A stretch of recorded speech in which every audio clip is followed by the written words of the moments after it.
It's a real pleasure, always a pleasure to be with the Happy Goodman family down home, and we always look forward to it. And I hope that sometime in the future we'll have a chance to come back and sing for you again. But before we go, we've got a song that we want to sing for you that I love very much. This one features Janet, and it's simply titled, Come Morning. Come morning, I'll walk by the river. I'll rest 'neath the evergreen tree. So I'll carry my cross through the midnight. Come morning, there's glory for me.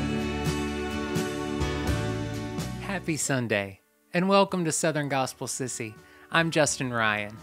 Today's video features one of my all-time favorite groups, the Rex Nelon Singers. After Urias Lefevre retired from the legendary Lefevres in 1975, their longtime bass singer, Rex Nelon, became the owner of the group. In May of 1977, Eva Mae Lefevre left the group and the name was changed to the Rex Nelon Singers, and as Rex said, we had no Lefevres left. Vocalists during the transition in 1977 included Rex Nelon, Kelly Nelon, Rodney Swain, and Janet Paschal. The group's first recording for the Canaan label in 1977 was titled The Sun's Coming Up. In 1980, a song from the group's 1979 recording, Feelings, became the Nelons' first #1 song on the Singing News charts, Come Morning. It also hit the top position 3 times in non-consecutive months, which is very rare. Jerry Thompson married Kelly Nelon and began singing with the group as well, adding a 5th vocal part. He first appeared on their album Expressions of Love in 1980 after Janet Paschal's departure from the group in 1981 to become a soloist for Mr. I've Sinned Against You, My Lord, Jimmy Swaggart. Karen Peck then became the soprano for the Nelons. The group enjoyed a successful run of popularity. By the mid-1980s, the name of the group was further simplified to the Nelons. For the rest of the 1980s, the Nelons sang in a style that came to be labeled middle of the road. They were more progressive than most Southern gospel groups of the time, but they weren't fully blown contemporary in style, certainly not compared to other groups of the day like the second chapter of Acts or the Imperials. In 1990, Karen Peck left the group to form Karen Peck and New River.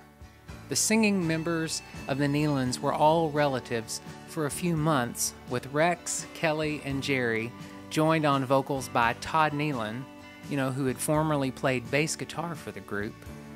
Shifting away from the familiar lineup that included a soprano changed the group's vocal sound significantly, but it would not last for long. 1991 began a series of changes for the group. At a couple of points, there was a question of whether the group would even continue. Kelly had already launched a solo career, and she soon left to pursue that goal. She even had a workout album. Rex considered retirement, but discovered a young 17-year-old talent in Charlotte Penhallow and alto Tammy Britton. Jerry left in 1992 with the intention of joining Kelly in a vocal duo format. Some months later, Rex considered disbanding the Nelons, but Kelly and Jerry didn't want to see that happen. They were in the process of recording a CD under the name Kelly Nelon Thompson and Legacy with soprano Kelly Benton. This project was rebranded Kelly Nelon Thompson and the Nelons. Charlotte Penhallow and Tammy Britton left to make room for the returning Kelly and Jerry and the new soprano Kelly Benton. But Charlotte was back by 1994 as Benton left. The group then went through another series of personnel changes in the late 1990s. Jerry Thompson and Kelly divorced in 1996, and Thompson left the group.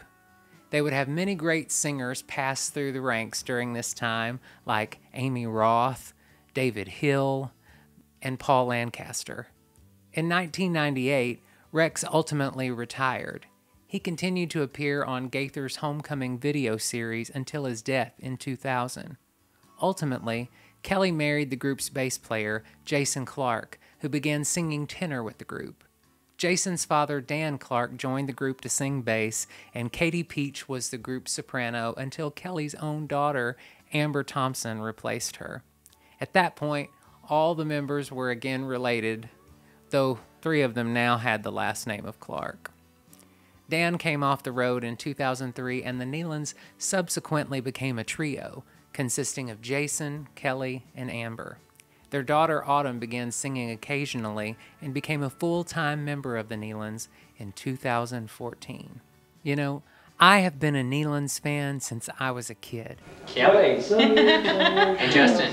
Oh, and he's cute. My grandmother Peg would take me everywhere to see them, and it was always so special.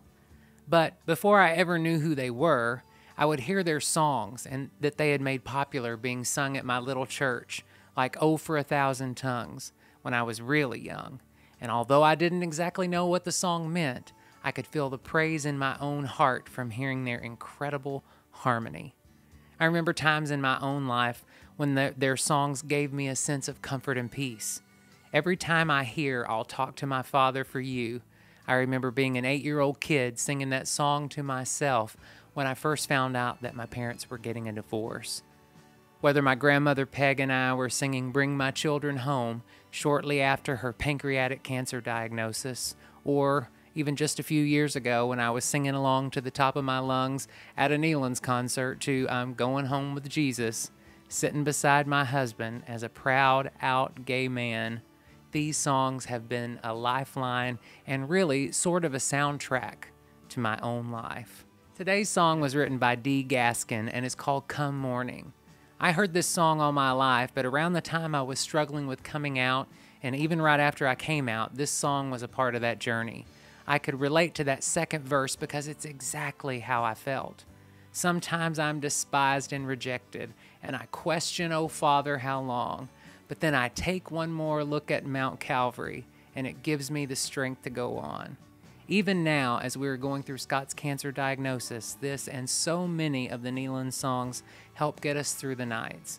I'm so glad that wherever we are in life, God sends us a little reminder that even though you might have to carry your cross through the midnight, come morning, there's glory for each and every one of us, no matter who we are or who we love. Can I get an amen up in here?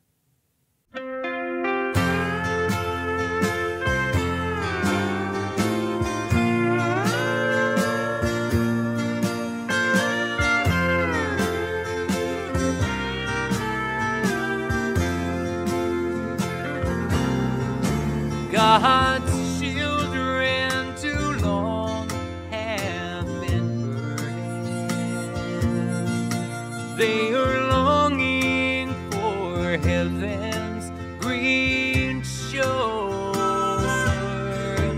where heartaches are left far behind us, and burdens are carried no more.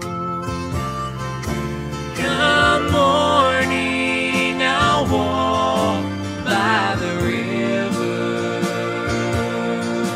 I'll rest 'neath the evergreen tree. So I'll carry my cross through the midnight. Come morning, there's glory for me. Sometimes